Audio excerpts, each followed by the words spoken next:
Bob and Celia were about to get married. The ceremony was in the museum where the future husband worked. There he worked with his uncle Walter, who was also his boss and would be the best man at the wedding. When the celebration was about to begin, the best man told the bride, "You already have something new and something blue. You just need something old." And he took from his pocket a leather case containing a black metal ring, hexagonal in shape and with a strange symbol engraved on each side. He placed it in her hand, telling her that it was probably the oldest heirloom in his collection, an ancient Babylonian engagement ring. The inscription read, "Mine, beloved, mine for all eternity." The young woman hugged him and smiled happily. She was going to have the privilege of carrying in her hand a unique and extremely valuable piece. Soon the organizers indicated that they should enter the room, and they walked together towards the altar where the ceremony was taking place. The priest looked complacently at the guests as he waited for the bride to arrive. Celia smiled shyly at her little sister, who danced ahead, scattering rose petals. On her left hand was the ring, and Bob realized it was one from the museum. When she reached him, they embraced.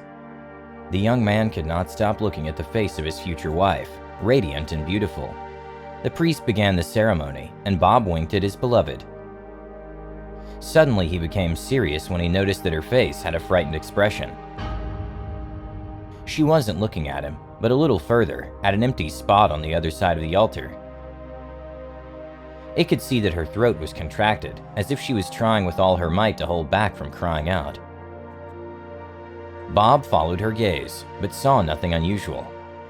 Then he realized that Celia was trying to get the ring off her finger. He was surprised, because the object was much wider than her slender finger. However, she couldn't take it off, or even turn it.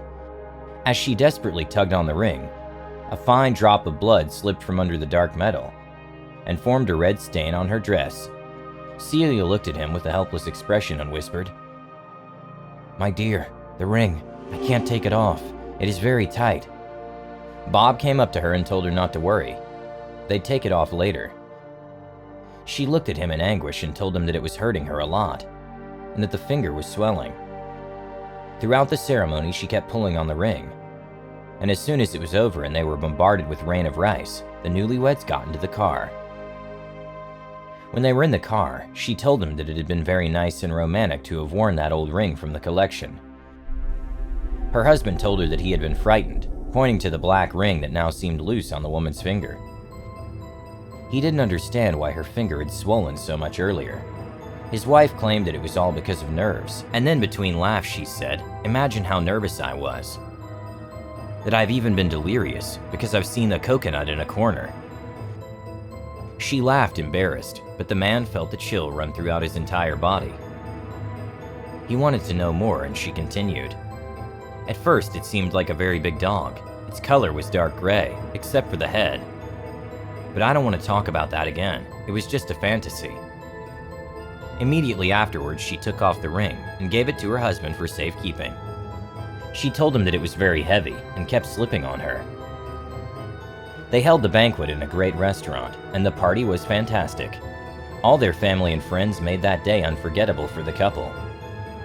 After several hours of eating, drinking, and dancing, they went to the hotel, where they could spend their first night as married. As soon as they entered the bridal suite, Bob and Celia locked in a long hug. The man emptied his pockets and placed the Babylonian engagement ring on the table. He took off his suit jacket and told his wife he was going down to reception to get a couple of bottles of water. After waiting several minutes for the young man at the front desk to fetch the bottles from the restaurant, Bob returned and knocked on the door, but Celia didn't open.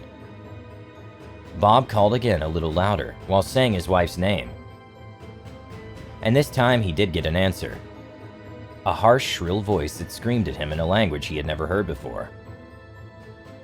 It was a female voice and resembled his wife's. However, it was not soft and melodious like hers. Nervously, Bob pounded hard on the door, afraid of the sounds coming from inside. He could hear a noise like a strong gale, though outside the night was still and warm.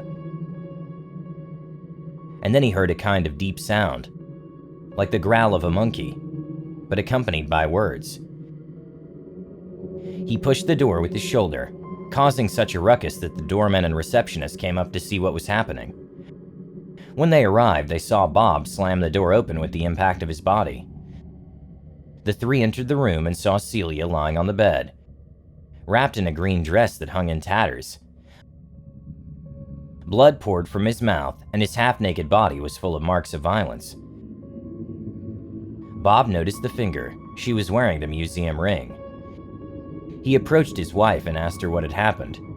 Who had done this to her? He turned to the clerk and saw behind him a line of customers peering from the door. The young man caressed his wife's cheek, speaking softly to her. As he did, the Babylonian ring slipped from her finger and rolled to Bob's foot. A section of its hexagon-shaped exterior split open, and the man picked it up by peering into its hidden compartment. Inside was a tiny piece of fabric that looked like silk mixed with black thread. After a few minutes, a doctor came into the room. As soon as he saw Celia, he put his hand to his mouth. He treated her wounds and advised Bob that the woman not move for several days. As he spoke to the young man, he noticed the ring in his hand and asked if he could see it. Bob looked down at his hand and handed it to the doctor. This one observed it from all sides, carefully examining the fragment of cloth that it had hidden. And then he said, "Wow, it's a ring from early Babylonian culture, according to these scriptures."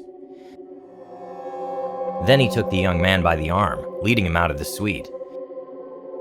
He told him that the best thing he could do was sleep in the next room, to let his wife rest, and so that the police could carry out their investigations. The hotel guard would watch the door all night so that no one could enter. Bob insisted that someone had forced the door, but the doctor told him that the door was not forced. He also told him that during the whole time he was downstairs waiting for the water bottles, one of the workers had passed through that corridor, and he didn't see or notice anything strange. And through the balcony it was not possible, because they were at a height of almost 20 meters. The young man sank after hearing the doctor's words. His eyes were wide open with an expression of disbelief. What was he trying to tell him? That he was suspected of harming his wife? Bob fell asleep thanks to the sedatives the doctor gave him for his nerves. When he saw that the young man was in a deep sleep, he tiptoed out of the room, carrying the ring with him. He went to his clinic and sat down in his office chair. It was a very strange and tragic case. He sighed, looking at the heavy ring as he thought about it. He opened the secret compartment and looked for a while at the thin fabric of silk mixed with other black material. Impulsively, he removed a sample and put it under the microscope.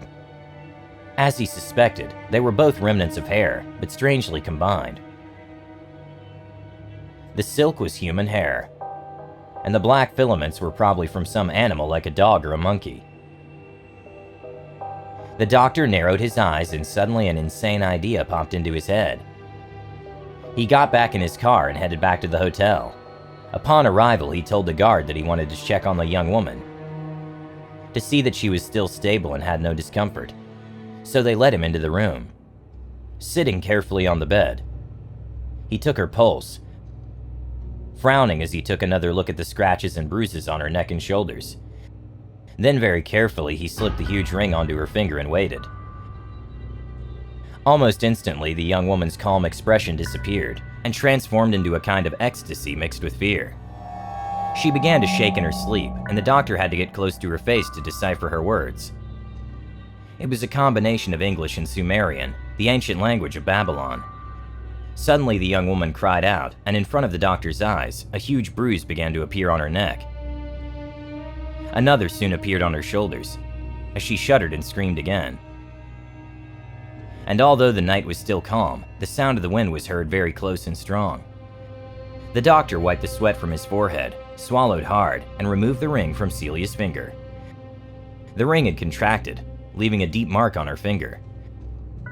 The man traced the scratches and bruises on the girl's body. Some wounds were bleeding. The nails, which only a short while ago desperately clawed at the air around them, were now broken, as if they had bumped into some solid object. The doctor examined them more closely, opened a knife and pulled something out from under one of them. It had black hair, exactly the same as the one inside the ring. But perhaps the young woman had poked around in that secret compartment before all this happened. The doctor left the room and went into the room where Bob was sleeping. Hearing him enter, the young man woke up and asked him if they had already caught the person who had done that to his wife. But the doctor looked at him with a worried face and told him that this had not been the work of any person. He told him that he believed his wife's scratches and bruises were stigmata, caused by hysteria and self-hypnosis. Bob looked at him in amazement. He didn't think his wife was hysterical or needed mental help. The doctor told him that during the short time that the young man had left his wife alone in the room, she had become especially sensitive to what is known as psychometry. Bob had heard of the subject. A medium in psychometry could hold an object in his hands and feel his past. The doctor told him that although it seemed impossible, he had seen something like this happen to his wife during her trance. Those events were printed on the ring, but some people were more receptive than others, and Celia was one of them. She had relived an experience that was strongly imprinted on the ancient Babylonian ring she wore.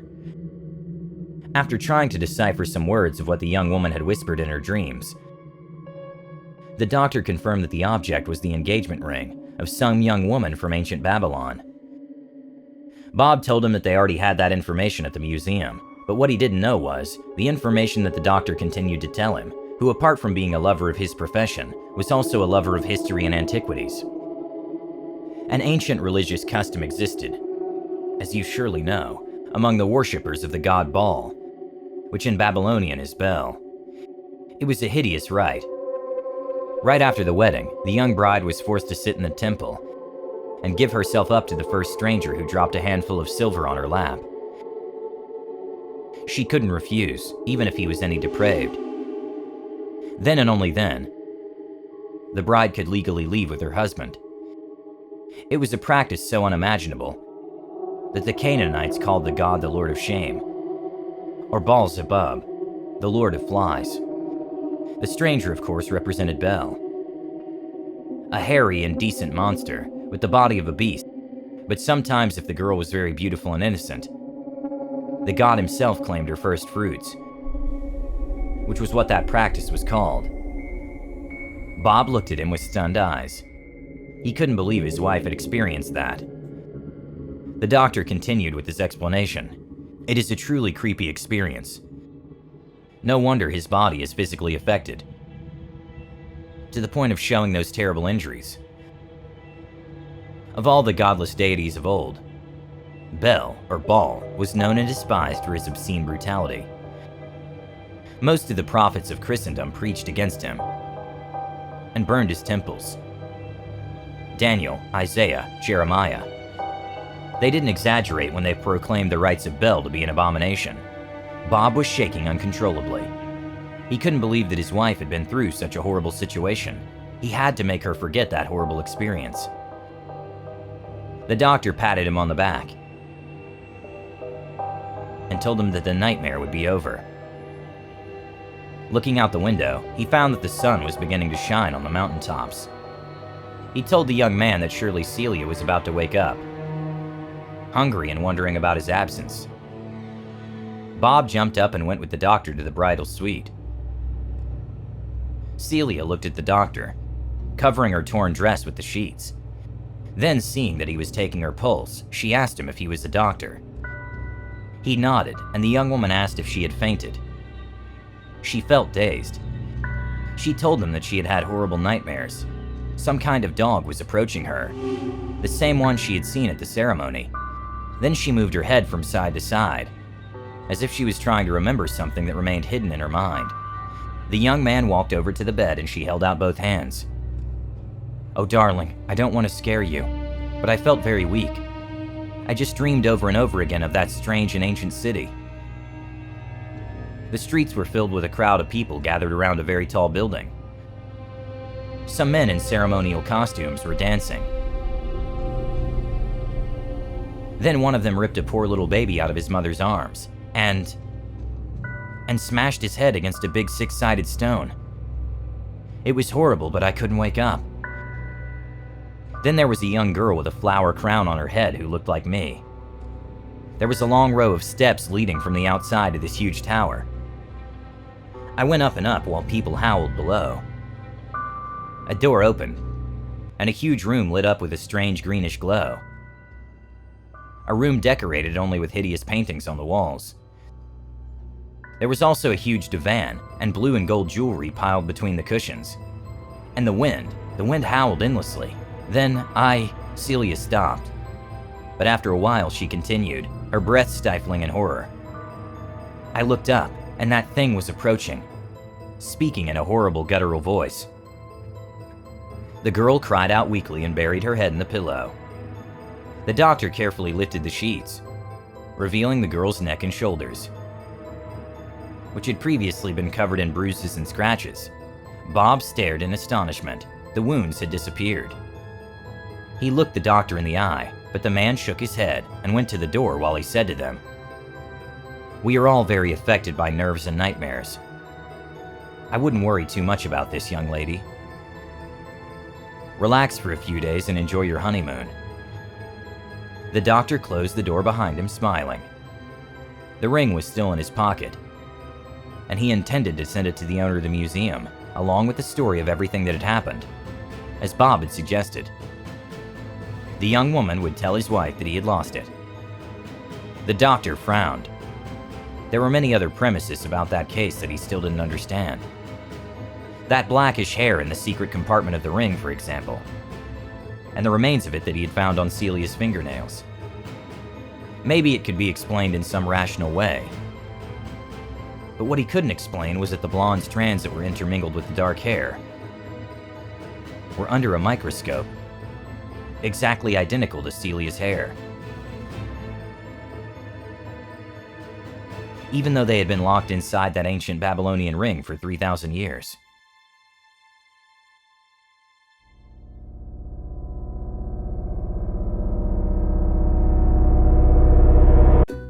If you enjoyed this video, don't forget to like it. And if you want to see more Draw My Life videos, subscribe to our channel. See you on the next episode.